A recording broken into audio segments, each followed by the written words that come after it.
Everyone. आज की जो थोड़ी सी न्यूज़ है they are regarding obviously Pakistan.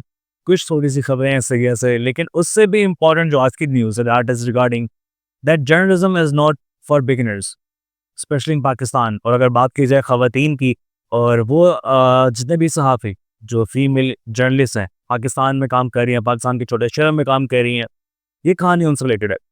शुरू करते हैं आज के हमारे फर्स्ट टॉपिक से, हमारी पहली न्यूज़ से, जो कि है पीटीआई से रिलेटेड।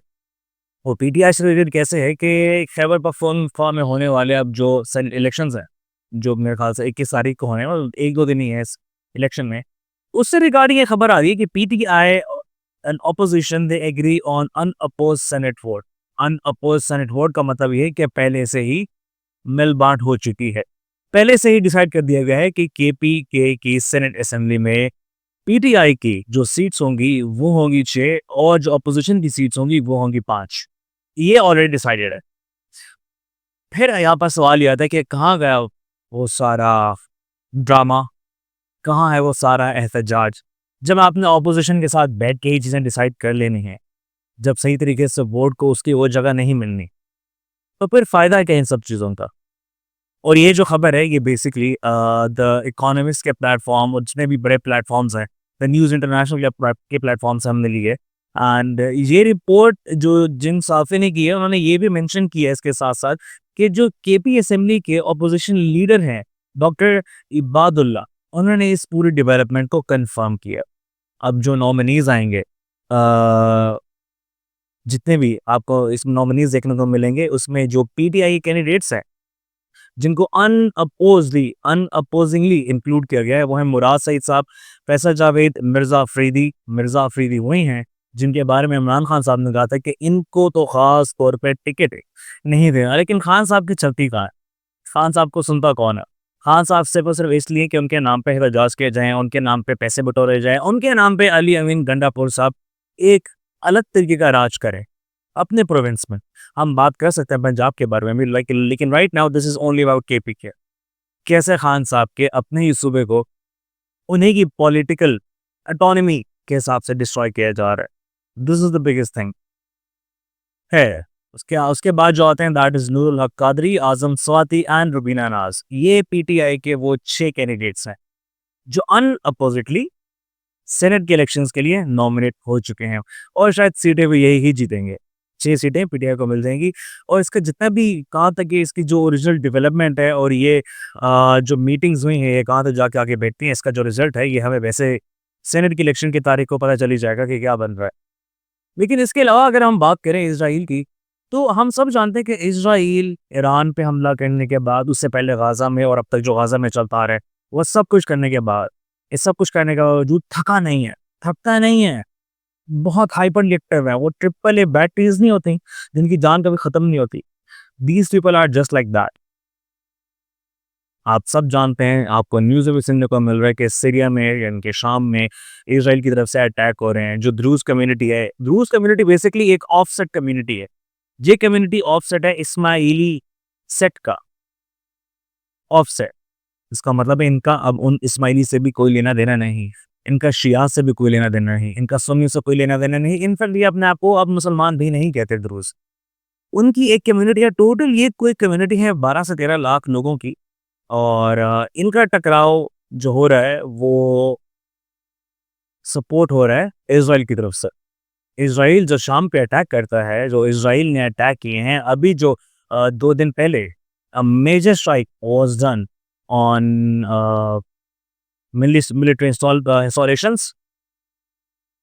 वो सब की सब इसी बेस पे की गई कि इसराइल ड्रूज को सपोर्ट कर रहा था, उनको प्रोटेक्ट करने की खातिर, जबकि this is not because of ड्रूज, this is only because of the geopolitical situation कि इसराइल ईरान बैक तमाम इंफ्रास्ट्रक्चर्स को, ईरान बैक तमाम नॉन स्टेट एक्टर्स को क्रश करना चाह रहा है ताकि वो अपनी हेजेमोनी को सही तरीके से बना सके। Now this is something which we need to think about, to be very honest. हम अक्सर अपने काफ़ी बड़े नामवर पॉलिटिशियंस, हिस्टोरियंस, बड़े लिबरल्स और बड़े इंटेलेक्चुअल से सुनते हैं कि यार हमारा ये मसला नहीं है, this is not about us, इससे हमारा लेना देना नहीं है। लेकिन टेक्निकली इससे हमारा लेना देना है। जहाँ उम्मत मुस्लिमा वहाँ हमारा लेना देना है। कल करा को ये जंगें और ये खाना जंगी हमारे दरवाजे पे कब पहुंचेगी, हमें इसका इल्म भी नहीं होगा।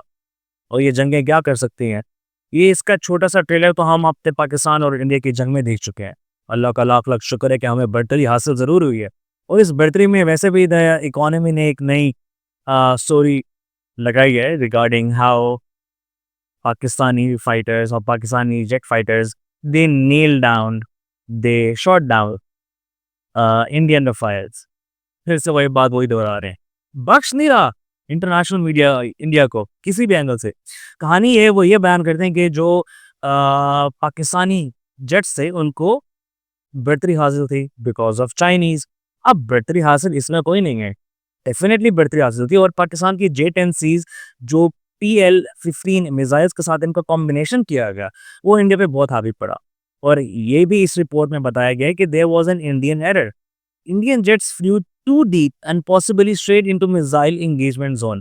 अब हमारे पास जो मिसाइल्स थे वो long range air to air missile थे, हमें अपना बॉर्डर क्रॉस नहीं करना पड़ा था, हम दागे जा रहे थे उनके गिरते जा रहे थे। खैर इसमें अभी भी एक छोटी सी जो चीज़ है वो क्लियर नहीं हो पा रही कि हम जहाँ बोल रहे हैं कि इट इज 6-0, कुछ ना कुछ इंस्टीट्यूट से कहते हैं कि कोई 3 रफाइल गिरे हैं या टोटल 5 जेट्स गिरे हैं, but that is the subject to debate. We believe that it was 6-0 obviously. इस रिपोर्ट में जो चीज़ मेंशन नहीं हुई वो ये है कि पाकिस्तान ने चाइना की हेल्प ज़रूर ली है, नो डाउट। आयरन क्लैड हमारा रिलेशनशिप है चाइना से, लेकिन what about our fighters, what about our boys, what about our pilots, they were so good, they were so good, इसमें कोई शक नहीं। उनको उनको यहाँ पर डिस्कस करना ज़रूरी था। That is what I believe and that is my opinion and that is what I stand with. But खैर, कमिंग बैक, इज़राइल ने जो 3 जानें ली गाज़ा की इकलौती कैथोलिक चर्च पे अटैक करके, अब उसके बारे में वो माज़रत करते नज़र आ रहे हैं। चलें शुक्र है अब किसी चीज़ पे तो माज़रत की। ज़ाहिर-सी बात है कि ये जो अटैक इज़राइल की जानिब से किया गया था, ये वो वाहिद चर्च है गाज़ा की जिसका डायरेक्ट पोप से रिलेशन है, जहाँ पर डायरेक्ट वेटिकन से इंस्ट्रक्शंस आती हैं। तो this was a very big thing. American pressure की वजह से भी इज़राइल को एक छोटी-सी स्टेटमेंट देनी पड़ी। लेकिन देखने की बात ये है कि even churches are not secure. उस चर्च में रहने वाले लोग सिर्फ़ और सिर्फ़ वही थे जो उस चर्च को चला रहे थे, या कुछ बुज़ुर्ग जिन्होंने उस चर्च को बनाने में अपनी खिदमत अंजाम दी थी। एक जैनेटर मर गया, एक बुज़ुर्ग मर गया, कोई हमास का बंदा मिला वहाँ पे? नहीं। That is what we need to ask. ये सबसे बड़ी न्यूज़ है। ये सबसे बड़ी बात है, जो हम लोग नहीं देख पा रहे हैं। और पाकिस्तानी मीडिया की अगर मैं बात करूँ, मूविंग ऑन, तो हमारा मीडिया, हमारा मेनस्ट्रीम मीडिया, हमारा सोशल मीडिया, हम इतने तरीके से टूट चुके हैं पॉलिटिकल इंफ्रास्ट्रक्चर को लेके, पॉलिटिकल कैरेक्टर्स को लेके, कि हम और चीज़ों को डिस्कस करना भूल जाते हैं। हम ये भूल जाते हैं कि हमारा सोशल फैब्रिक कैसे काम कर रहा है। इसकी सबसे बड़ी एग्जांपल है, आज ही एक पाकिस्तानी सहाफ़ी, एक पाकिस्तानी जर्नलिस्ट महाजबीन आबिद, उन्होंने ट्वीट किया है। मैं ट्वीट पढ़ के आपको सुनाना चाहता हूँ। I am Mahajabeen Abid, an independent journalist based in Multan. I worked as coordinator current affair at PTV Multan, where I produced and hosted my own prime time show. But this is not about my work. This is about harassment and injustice।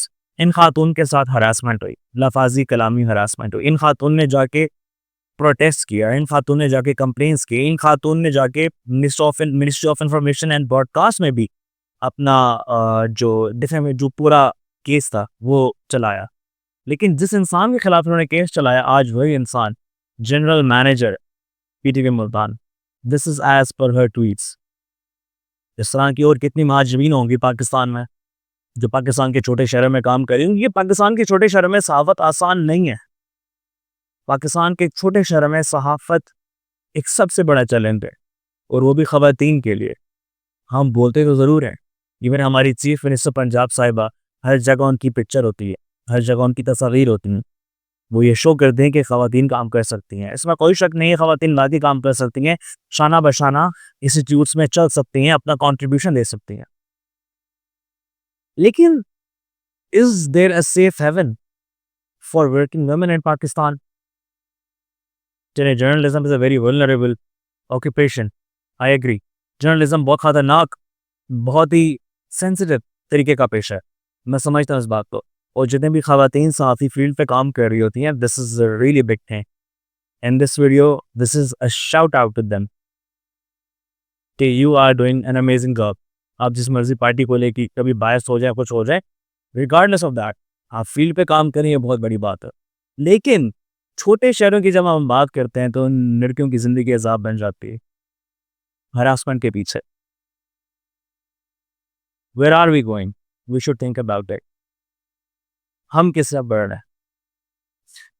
एक मुल्क का journalist intellectual माना जाता है, क्योंकि उसी मुल्क के जर्नलिस्ट ने सवाल उठाना होता है, अकाउंटेबल करना होता है इदारों को, लोगों को, सियासतदानों को, इंस्टीट्यूशंस को। जब यही सहाफ़ी सेफ नहीं रहेंगे, जब यही ख़ास तौर पे ख़वातीन सहाफ़ी सेफ नहीं रहेंगी, जिस तरह महाजबीन आबिद सेफ नहीं है, तो फिर कौन सेफ रहेगा? क्या मैसेज दे रहे हैं हम अपने आने वाले उन बच्चों को जो मास कॉम कर रहे हैं? क्या मैसेज दे रहे हैं हम आने वाले उन फ्रेश ग्रेजुएट्स को जो जर्नलिज्म परस्यू करना चाह रहे हैं, ख़ास तौर पर ख़वातीन? यंग एस्पायरेंट्स के लिए ऐसी स्टोरी शायद डीमोटिवेटिंग है। I think the government should think about this. I think the government should contact Mahajani, and there should be a proper probe by the proper institutions to find what is happening. And I really want that everyone should support Mahajani Nabil. This is for her. This is for her voice, and this is for her courage. Thank you so much.